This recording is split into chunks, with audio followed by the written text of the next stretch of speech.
Welcome to a new episode of Aha Moments with Joanie. These are improv slices of life. They're not scripted. And what I want to share with you is what I got out of my Christmas trip. My husband Joe and I, when he was alive, spent a lot of time in the North Island of New Zealand. And I had an opportunity at Christmas to go on a cruise that was going around the South Island of New Zealand. And then there was a family activity at the bottom of the North Island. This is perfect. So we started this cruise, but the weather in New Zealand is a bit tricky. And especially in December, it's not really summer, it's kind of late spring. So we missed a number of ports because the captain kept changing the itinerary so that it would be smoother seas and the weather would be better. So the outcome of that is that we ended up not on the itinerary to be at the very top of New Zealand, which is called the Bay of Islands. And I had been there 24 years ago when Joe and I had our first Christmas and our first New Year's together.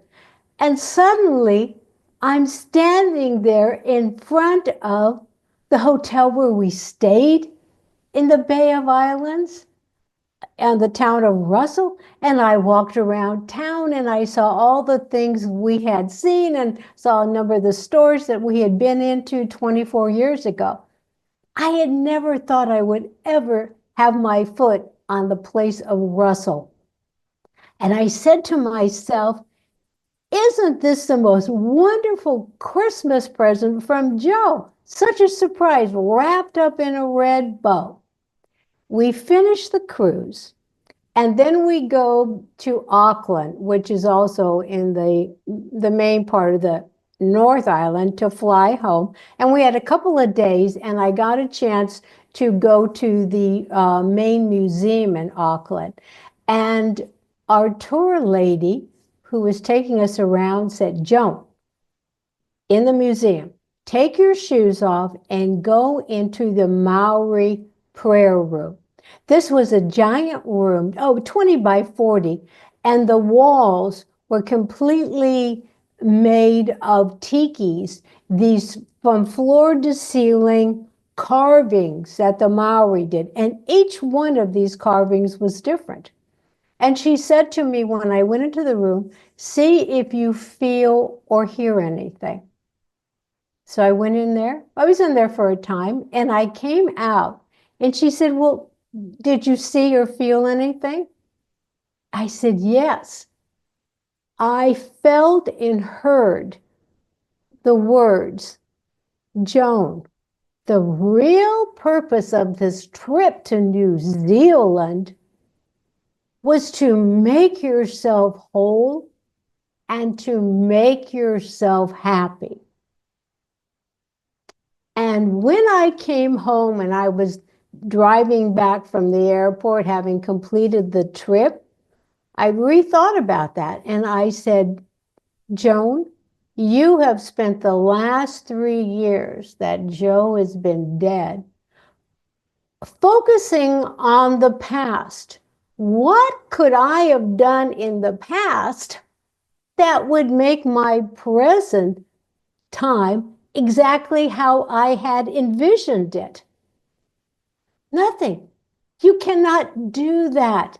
You cannot change the past so your present is the way you dreamed it, the way you wanted it. So when I got to my front door, I put the key in the door, and before I stepped over that threshold, I took my wedding ring, which had been for the last 3 years on my left hand, and I put it on my right hand.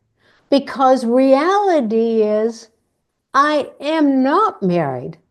I'm a widow. I am not married. I have to embrace the fact that this is my life in the present moment, and I need to make myself happy, and I need to make myself whole. And the reason I'm sharing that with you is that that's something I think all of us do. So sit down and think about how much time do you spend trying to change the past so certain aspects of your present will be the way you want them. Can't be done. So instead, take your mental powers and your physical energy, center yourself on who you are, where you are, what you want to accomplish, and how you want your life in the now of nows to be. And start by every morning looking to your mirror, smile at yourself and say, I am my own best friend, for I came into this world to be myself. For that I came. Thank you, and all my best.